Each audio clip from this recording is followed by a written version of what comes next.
Qandli diabetda ko'z umuman og'rimaydi va og'rimasdan turib ham hatto birdaniga ko'r bo'lib qolish ham hech gap emas. Ha, biroz qo'polroq eshitiladi, lekin siz bunga ozgina diqqat qiling.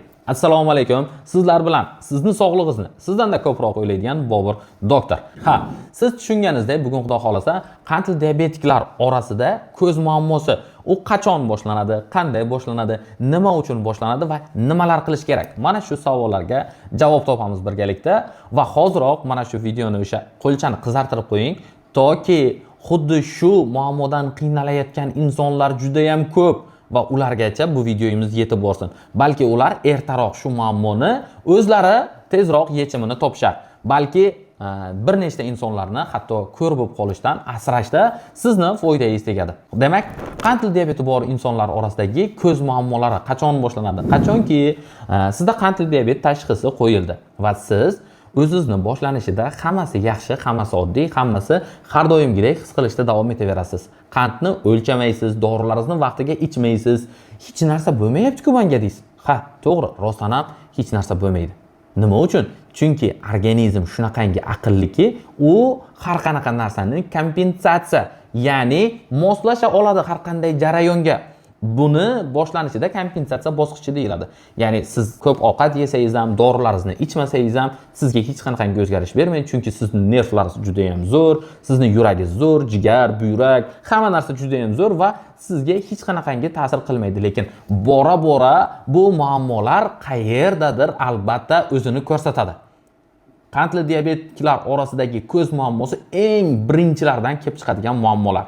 Nima uchun? Chunki ko'p marta videolarimizda aytganmiz, agar ertalab shunday o'lchaganingizda qonda qand darajasi 10, 12 yoki undan ham baland bo'ladigan bo'lsa, nima uchun boshqarish kerak deydigan savolga yana bir marta tushuntirib beraman. Mana bu qon tomir. Bu qon tomir ichida qon aylanadi. Qonni plazmasi, qonni shaklli elementlari va ya'ni biz uchun muhim bo'lgan hamma narsa mana shu qon tarkibida bo'ladi va shu orqali organlarga yetib boradi. Qand ham mana shu qon tomirining ichida. Ya'ni ko'rsatkich mana shu yerdagi qandni darajasini ko'rsatadi. Demak, agar bu yerda qand yuqori bo'ladigan bo'lsa, 10, 12 va undan ham kerak yuqori bo'ladigan bo'lsa va hatto sizda xolesterin ham yuqori bo'ladigan bo'lsa, bu qon tomirlar zararlanadi. Va mana bu qon tomir ichidagi kalsiy ham me'yorda bo'lishi kerak, vitamin D ham me'yorda bo'lishi kerak.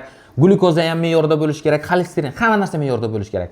Va bu yerda glukoza oshadigan bo'lsa, ya'ni qand ko'tariladigan bo'lsa, qon tomir devorlarini shikastlantiradi, yallig'lantiradi.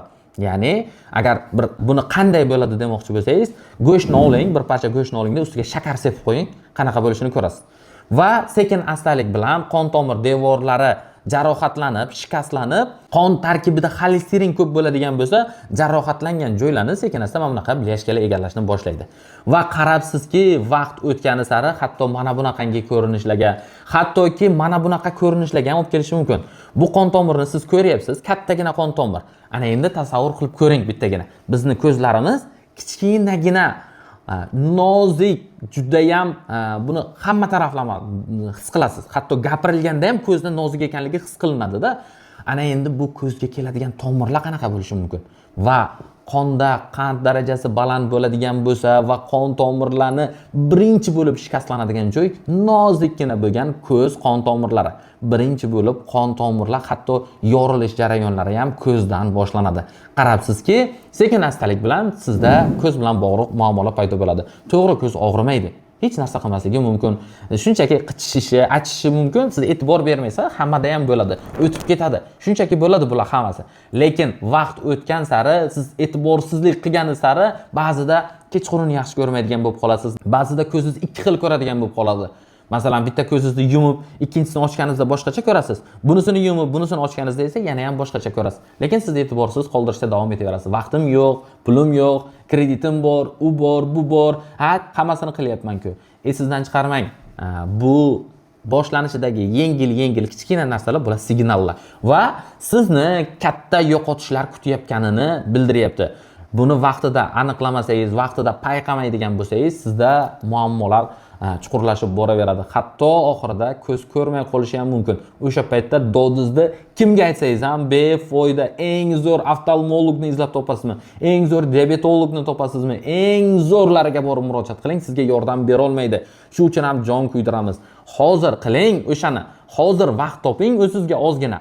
O'zingizga qarang, keyin boshqa narsalar hammasi keyin bo'laveradi. Bunaqa bo'lmasligi uchun nima qilish kerak deydigan bo'lsangiz, har yil albatta ko'zni glaznoy ko'rigidan o'tkazib turish kerak. Oftalmologga borib tekshirtirishingiz shart.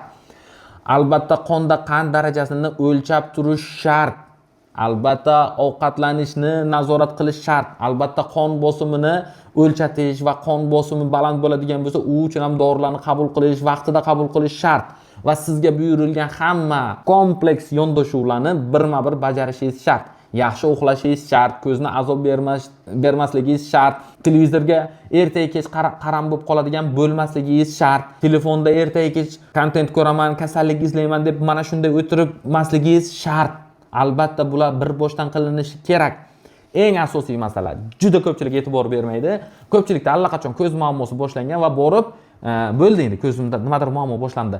Oftalmologga murojaat qilishadi va ko'zni davolashni boshlashadi. Eng katta sizda ham hatto shu narsa kuzatilyapti. Har bitta meni kuzatayotganlarning orasida bo'lishi mumkin. Allaqachon oftalmologga borganlarning orasida bu bo'lishi mumkin. Bordiz, ko'zingizga ta'sir qilibdi diabet, davay bitta ukol qilamiz, bitta nimadir qilamiz, qilindi. Yaxshi, men qarshiligim yo'q. Lekin sizda qand boshqarilmaydi. Sizda qandingiz ertalab o'lchaganda 15, ovqat yegandan keyin 20 bo'lib yotibdi. U ko'zni davolaganingizni foydasi yo'q. Keyin borib oftalmolog qimmatroq ukol qilgan bo'lsa agar bo'g'zidan ushlab olasiz.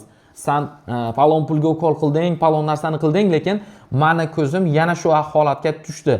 Oftalmologlar ham e'tiborli bo'lishini xohlardim bu o'rinda agar meni kuzatadiganlar bo'lsa, lekin siz o'zingiz uchun bilib qo'ying. Qonda qand darajasi doimiy me'yorda bo'lishi shart. Avval qondagi qand darajasini me'yorlashtirasiz, keyin oftalmolog bergan davo etapini qilasiz. Toki qonda qand darajasi me'yorda emas ekan, siz kardiologda davolanganingiz, siz oftalmologda davolanganingiz, meni sahrim uchun muammo paydo bo'libdi deb siz nefrologda davolanganingiz bir tiyinga qimmat. Ya'ni avval istochnik sababni bartaraf etiladi, ana undan keyin kelib chiqqan asoratlar bilan shug'ullaniladi. Ana o'shanda sizga foydali bo'ladi. Albatta buni esingizdan chiqarmang va bizni qo'llab-quvvatlang. Hozirroq sizda nima savol bor? Sizda qanday muammo bor? Albatta kommentda yozib qoldiring. Biz birma-bir ko'rib chiqamiz va eng qiziqarli va biz hali video qilib chiqarmagan qaysidir savol bo'ladigan bo'lsa, biz albatta sizga kengroq ma'lumot tariqasida videolar qilib chiqarib berishimiz mumkin.